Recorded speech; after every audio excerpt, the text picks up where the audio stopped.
Gidauniyar Sadauki Support Foundation Jibiya ta shiga lungu da saƙo na ƙaramar hukumar Jibiya don zaƙulo marasa lafiya waɗanda suke buƙatar taimako suka kawo su babban birnin jihar Katsina a Wellness Multispecialist Clinic da ke kan titin Qatar Street na Gwamnan House Katsina State.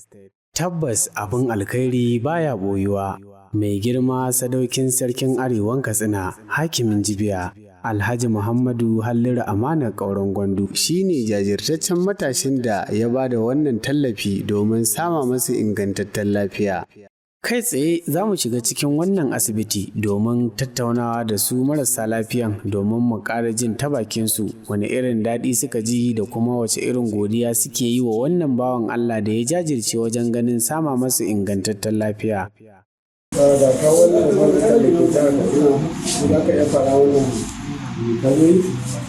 na zo wannan wuri ne domin neman lafiyata.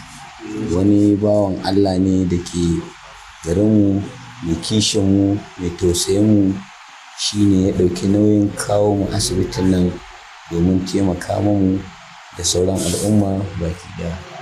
Domin Allah, saboda na daɗe ina fama da wannan lalura, shi yasa har mutanen shi suka kai mashi labari na, har Allah ya sa ya ji tausayi na. Duk da dai ni ban taɓa ganin shi da idona ba, amma na san cewa shi ya san ni ko bai san ni ba, ya san iyayena ko ƴan uwana, ko ba haka ba.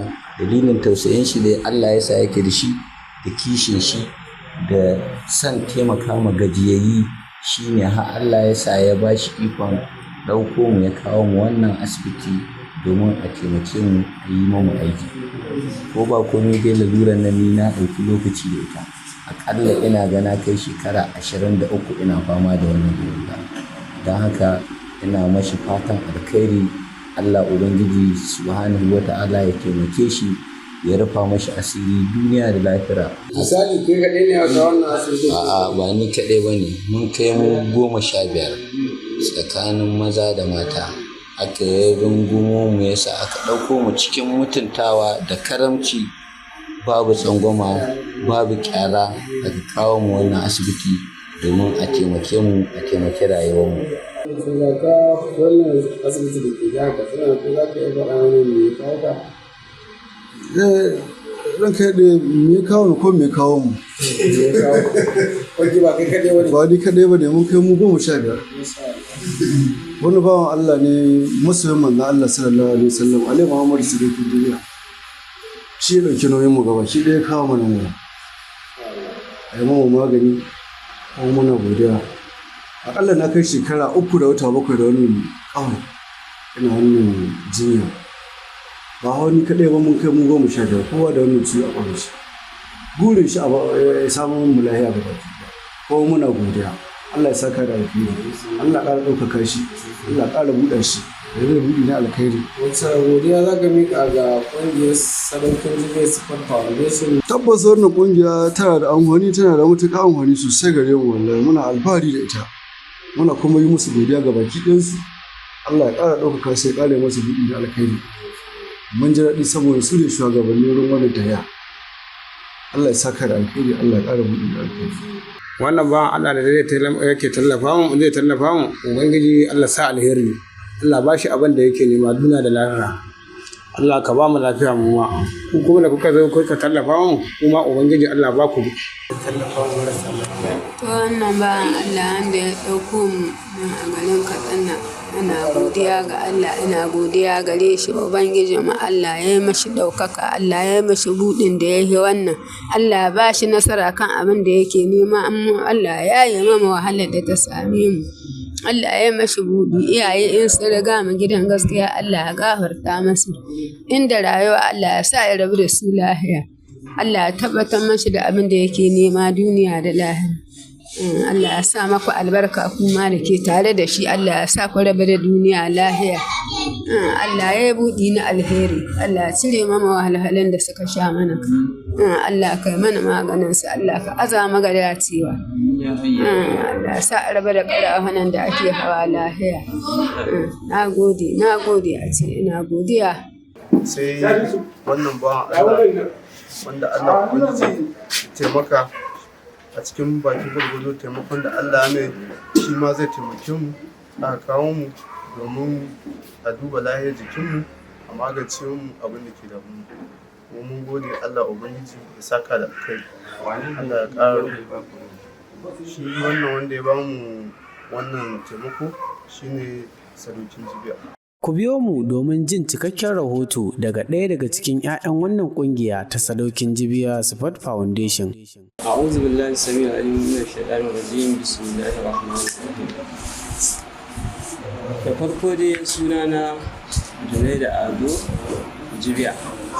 Ina daga cikin official na wannan ƙungiya gidauniya ta Sadaukin Jibiya Support Foundation. A ƙarƙashin wannan ƙungiya mai albarka Sadaukin Jibiya Support Foundation ya ba da izini na cewa a filinku da saƙo a cikin garin Jibiya da kewayenta a samo mutane waɗanda ba su da lafiya suna da buƙata ta musamman. A dalilin haka ne ya sa aka bi lungu da saƙo aka samo marasa lafiya waɗanda duk wanda ya gansu zai tabbatar da cewa sun cancanta kuma suna buƙatar taimako. Duba da akwai mutane da dama waɗanda a cikin garin Jibiya sun fito kuma koko ba ma Jibiya ba, wurare da dama wanda suna da damar da za su ɗauki nauyin wasu a kai su a yi musu irin wannan ayyuka, amma hakan bata samu ba. Duba da Allah ya tado mu wannan zakakurin namiji sadaukin Jibiya kenan, ya ba da izini aka tattaro mutanen nan aka kawo su asibiti domin ba su ingantaccen lafiya insha Allah. Kamar yadda kowa zai gani ga su nan da dama an taho da su kuma ana duba lafiyarsu. Sannan akwai abubuwa da dama waɗanda yake aikatawa waɗanda ma wasu ba a san su ba, wasu kuma zan ɗan bayyana su kafin zuwa gaba su bayyana da kansu, kamar irin ciyar da mutanen da ke gidan yari, sannan ciyar da waɗanda ke feshin asibiti, sannan kuma akwai matuwari da zai gina a nan General Hospital ta Jibiya, domin idan aka samu damuwar cewa wani ya rasu ko kuma kan hanya an yi accident ko wani abu, to sai ya kasance babu inda za a adana wannan gawa har zuwa 'yan uwan shi su zo su dauke ta. To ya ɗauki nauyin wannan zai yi wannan aikin insha Allah. Sannan akwai mutanen da ke gidan yari waɗanda sakamakon kunci na rayuwa ko kuma wata matsala ta bashi ta sa aka kai su gidan yari. Cikin ikon Allah mun bi gidan yari tun daga Jibiya har zuwa nan Katsina, mun fiffita wasu daga cikin gidan yarin domin su samu damar yin azumi cikin abin nan annashuwa da abin nan a rayuwarsu. Cikin ikon Allah kowa yana can yanzu yana gida yana gudanar da azumin shi cikin kwanciyar hankali insha Allah. Assalamu alaikum wa rahmatullahi ta'ala wa barakatuhu. Sunana Yusuf Yahaya, ni wakili ne na shi likitan da zai yi wannan aikin, to kuma tare da ni ake yi. To mai girma Sadaukin Jibiya, ni ma matsayin wakili shi ne a nan jihar Katsina ta bangaren neman lafiya al'ummar shi. Ya shiga lungu da sako, ya sa an shiga lungu da sako a garin Jibiya. Duk wani marar lafiya wanda baya da iko ya ce a zo ya ɗauki nauyin shi a zo a taimake shi yadda za ya samu lafiya. To wannan al'amarin ba ƙaramin al'amari ba ne, saboda akwai marasa lafiya lungu da saƙo ko ba can ba ma na hannun cikin gari, wayanda akwai masu iko da wadata amma sun kasa ɗaukar nauyinsu yadda za a taimake su. Amma shi jajirtaccen namiji Allah ya taimake shi cikin wannan hidima, musamman ka sama mutum lafiya a cikin wannan wata mai albarka, a watan Ramadana. Ko ba wannan watan ba, mutum yana cikin halin rashin lafiya a ce ka je ka ɗauko shi ka ɗauki ɗawainiyar shi ka nema mai lafiya. Wani ya kai shekara guda da laluran nan ya rasa mai taimaka mashi, amma shi wannan jarumin namiji ya ga bari ya taimaka. Kuma na ji ayyukan alkhairai da yake yi, irin ciyar da marayu da waɗanda ke gidan yari da waɗanda ba shi ya haye mawadi ya biya masa ya hito su. To gaskiya ba abin da za mu ce sai Allah ya saka mai da alkhairi, ya ƙara mashi ƙwarin gwiwa, ya ƙara taimakon shi ko ta wani ɓangare. Assalamu alaikum wa rahmatullahi ta'ala wa barakatuh. Kuma insha Allah shi likitan da zai yi aikin nan yana hanya, idan ya zo shi ma za ku tattauna da shi ku ji duka yadda abubuwan suke, amma duka bisa ga dukkan alamu cikin mutum kishi 10 da aka kawo, kishi 8 insha Allah rabbi daga nan zuwa gobe duk za a yi masa aikin a gama insha Allah rabbi.